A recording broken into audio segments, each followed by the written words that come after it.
Thomas's branch line is important, and so is Edward's. But their track and bridges are not so strong as those on the main line. So Topham Hatt does not allow the heavier main line engines like Gordon to run on them. But one day, the way Gordon was talking, you would have thought Sir Topham Hatt had given this order for quite another reason. "It's not fair," grumbled Gordon. "What isn't fair?" asked Edward. "Letting branch line diesels pull main line trains."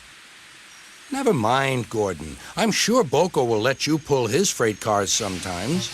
Gordon spluttered. "I won't pull Boko's dirty cars. I won't run on branch lines." "Why not? It would be a nice change." "Sir Topham Hatt would never approve," huffed Gordon. "Branch lines are vulgar." Gordon puffed away.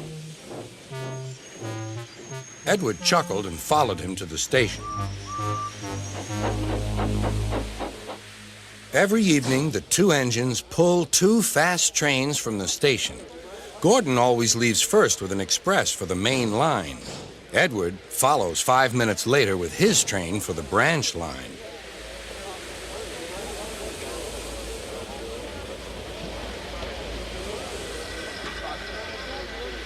Usually, everything runs like clockwork, but tonight there was trouble. A lady in a green floppy hat was saying goodbye to a friend. It was nearly time for Gordon to start. The fireman looked back towards the conductor's van and saw something green waving. "Right away, mate." He thought the conductor had waved his flag.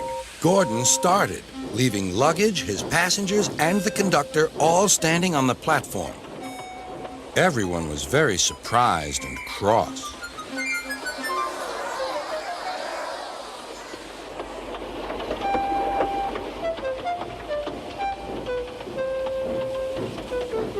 To make matters worse, by the time Gordon had been stopped and brought back, Edward was already late with his train.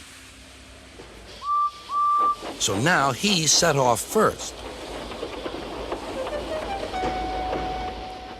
But the signalman at the junction wasn't told about the change.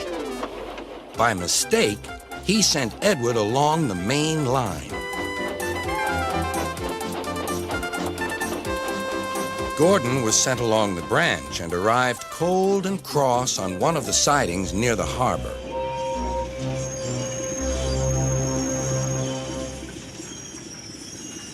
Next morning, Bill and Ben peeped into the yard. There were no cars for them, but they didn't mind that. Teasing Gordon would be much better fun. "What's that?" asked Bill. "Shh," whispered Ben. "It's Gordon." "It looks like Gordon, but it can't be. Gordon never comes on the branch lines. He thinks them vulgar." Gordon pretended he hadn't heard them. "If it isn't Gordon," said Ben, "it's just a pile of old iron, which we'd better take to the scrapyard." "No, Bill, this lot's useless for scrap. We'll take it to the harbor and dump it in the sea." Gordon was alarmed. "I am Gordon. Stop! Stop!" When Boko suddenly arrived, Gordon thought him the most beautiful sight he had ever seen. "Boko, my dear engine, save me!" Boko quickly sized up the situation and threatened to take away the cars he had brought for Bill and Ben. This made the twins behave at once. Gordon thought Boko was wonderful. "Those little demons, how do you do it?" "Ah, well," said Boko, "it's just a knack." Gordon still believes that Boko saved his life, but we know the twins were only teasing, don't we?